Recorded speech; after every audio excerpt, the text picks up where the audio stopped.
신명기 1장 1절에서 5절 말씀 우리 함께 읽도록 하겠습니다.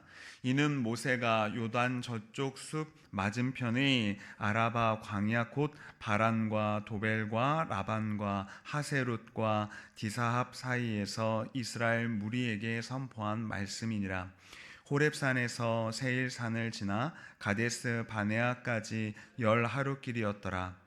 40째 해 11째 달 그 달 첫째 날에 모세가 이스라엘 자손에게 여호와께서 그들을 위하여 자기에게 주신 명령을 다 알렸으나 그때는 모세가 헤스본에 거주하는 아모리 왕 시온을 쳐 죽이고 에드레이에서 아스다롯에게 거주하는 바산 왕 옥을 쳐 죽인 후라. 모세가 요단 저쪽 모압 땅에서 이 율법을 설명하기 시작하였더라. 일러스되 아멘. 사랑하는 성도 여러분, 요즘은 이 길을 갈 때에 내비게이션을 많이 이용하곤 합니다. 그런데 가끔 이런 일이 생기는 것이죠. 내비게이션은 분명 이쪽이라고 안내를 했는데 내 경험에 더 맞는 것 같아서 저쪽으로 갔다가 낭패를 당하는 경우가 종종 있습니다. 처음에는 그 시작이 별 차이 없어 보이는데 그런데 조금만 가면 이상하게 길이 길어지고 꼬이게 되는 것이죠. 그건 바로 내 마음대로 저쪽으로 갔기 때문입니다. 길이 험해서가 아니라 방향을 한번 잘못 잡으니까 길이 멀어지고 길어지고 복잡해지는 것입니다.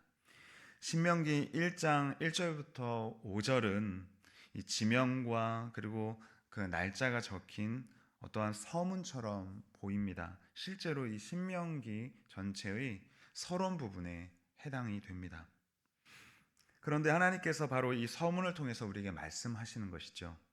너희의 길이 길어진 이유가 있다. 이제 말씀으로 다시 그 길을 되찾게 만들겠다.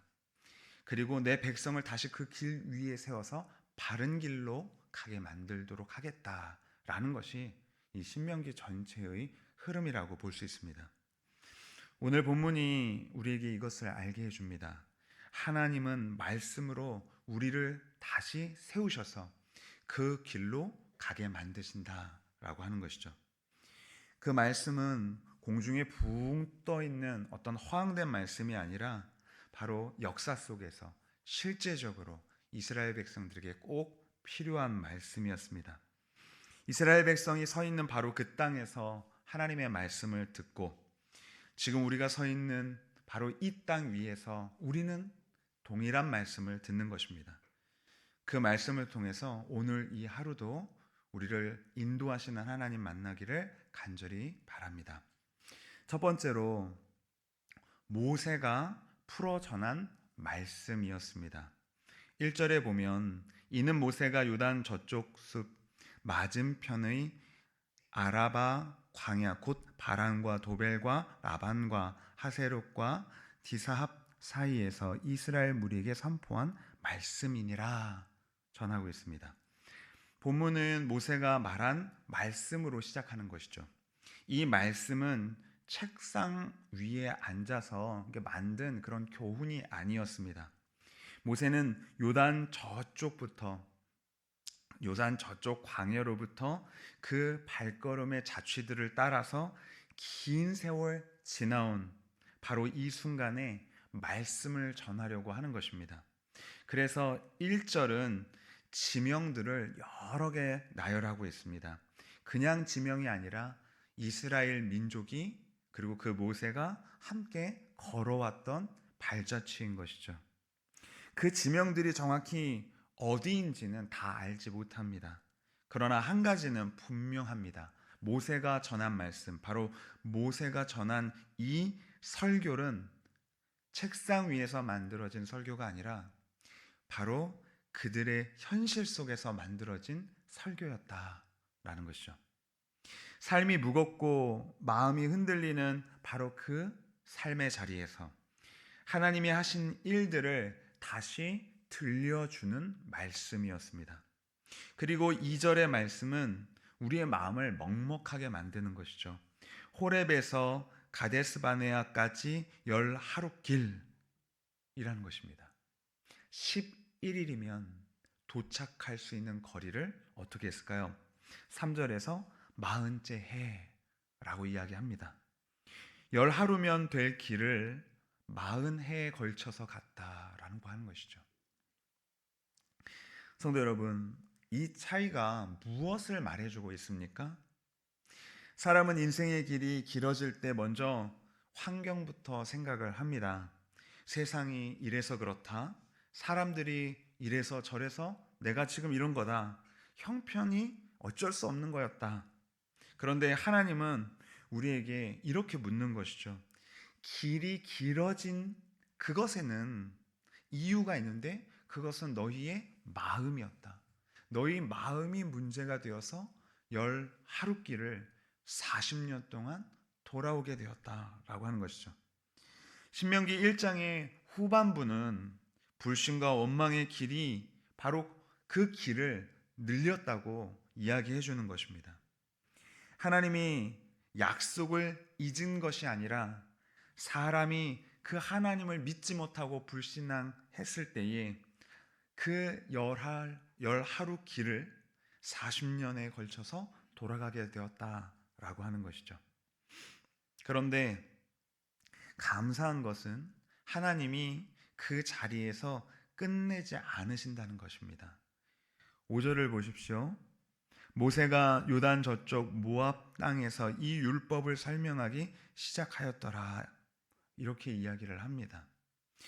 이 말은 하나님은 그 백성들을 그렇게 잃어버린 길 가운데에서도 다시 잡아주신다, 붙잡아주신다 라는 말씀이죠. 말씀을 다시 풀어서 들려주시고 그 마음의 방향을 다시금 하나님께로 돌이켜 다시 다잡게 만드시는 것입니다. 모세는 약속의 땅에 들어가지 못합니다.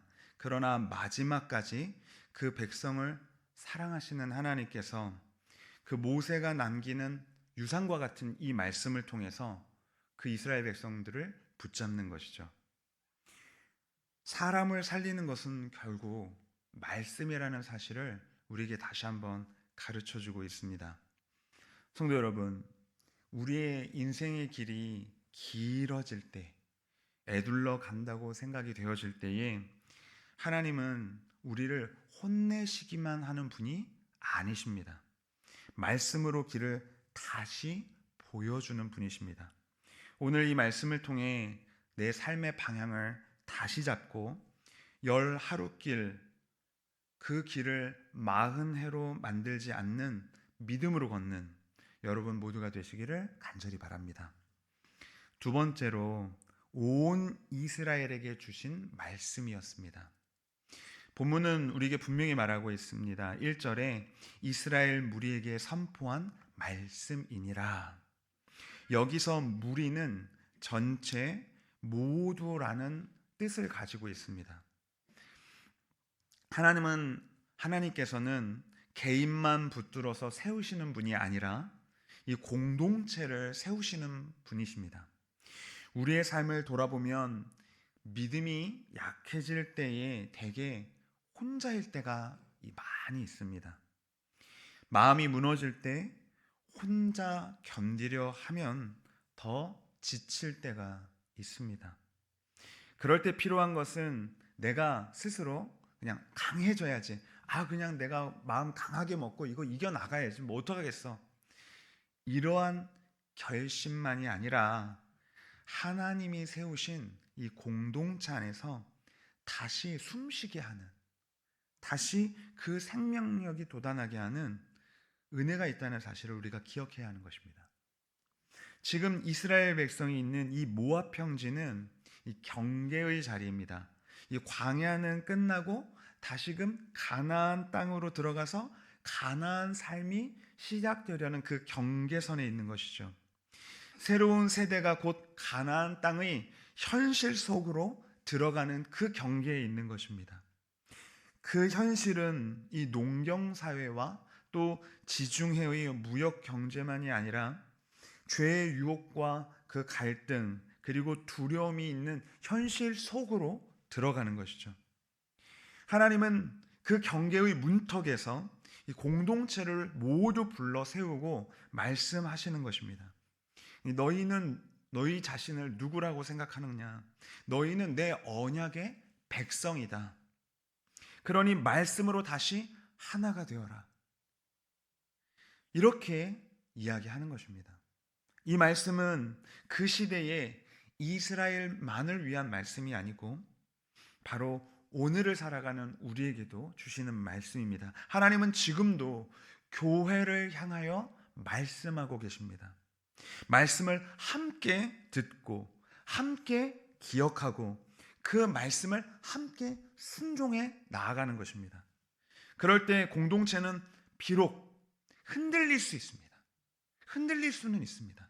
그러나 절대로 무너지지는 않습니다.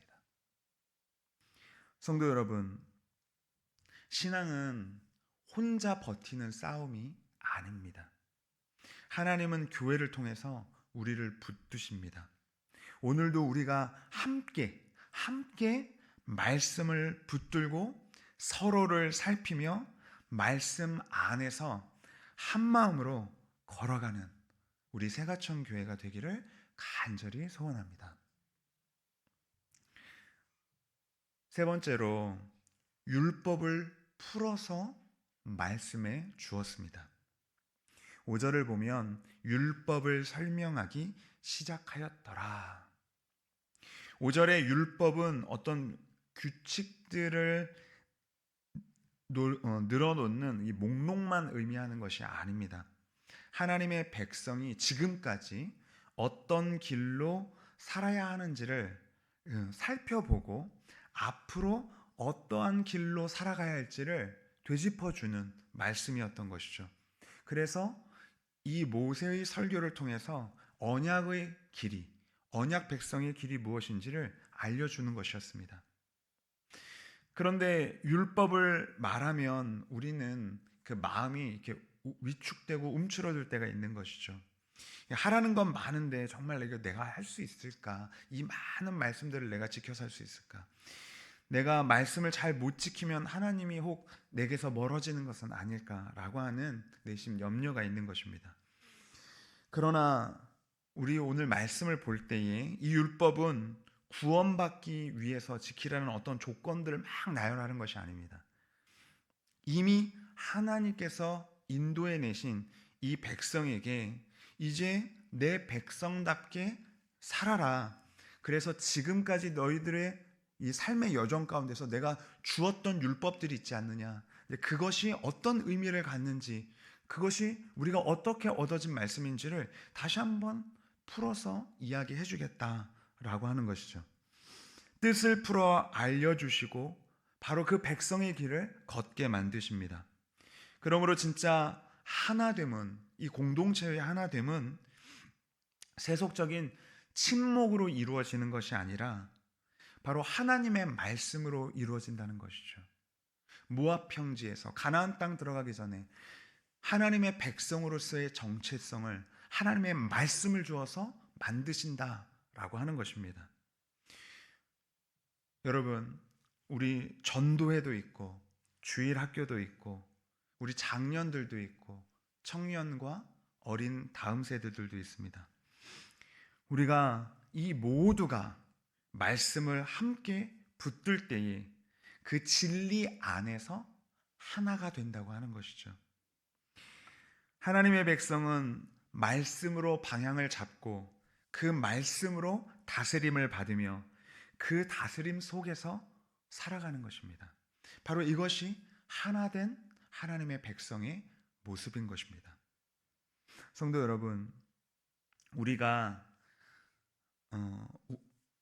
하나님은 우리에게 막연하게 잘해보라고 등 떠미시는 분이 아닙니다.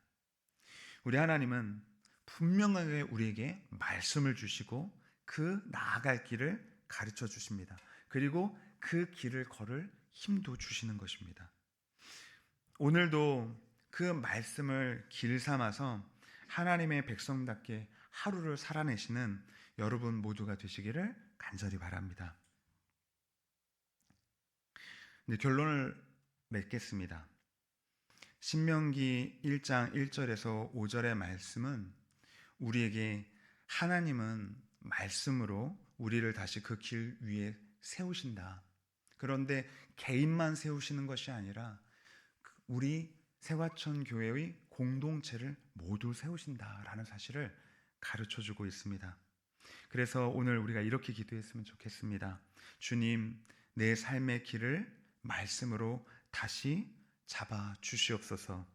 주님, 우리 세화천 교회 이 공동체를 다시 한번 말씀으로 하나 되게 하시고 함께 그 길을 나가게 하옵소서. 이것이 오늘 이 새벽에 기도가 되었으면 좋겠습니다. 성도 여러분, 길이 멀게 느껴질 수도 있습니다. 그런데 그때 필요한 것은 더 많은 결심들이 아닙니다. 바로 말씀 앞에 서고 그 말씀을 듣고 우리의 인생의 방향, 우리 공동체의 방향을 다시 잡고 그 은혜를 누리어 사는 삶이 필요한 것입니다. 그러면 그 은혜가 여러분의 발걸음을 힘차게 만들 것입니다. 하나님께서 주신 은혜로 우리 공동체가 하나 되게 하시고 그 길을 함께 걷도록 만들어 주실 것입니다.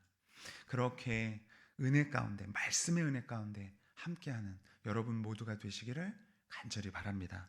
기도하겠습니다. 하나님 아버지, 광야 끝자락에서 그 말씀을 풀어주시듯 오늘 우리에게도 하나님의 말씀을 주어서 우리가 나아갈 길이 무엇인지를 보여주셨습니다. 우리의 마음이 흔들릴 때에 그 길에서 방향을 다시 잡게 하시고 또한 우리 세가천 교회의 모든 공동체가 말씀 안에 하나 되어 그 믿음의 길을 함께 걷도록 그 은혜를 부어 주시옵소서. 예수 그리스도의 이름으로 기도드립니다. 아멘.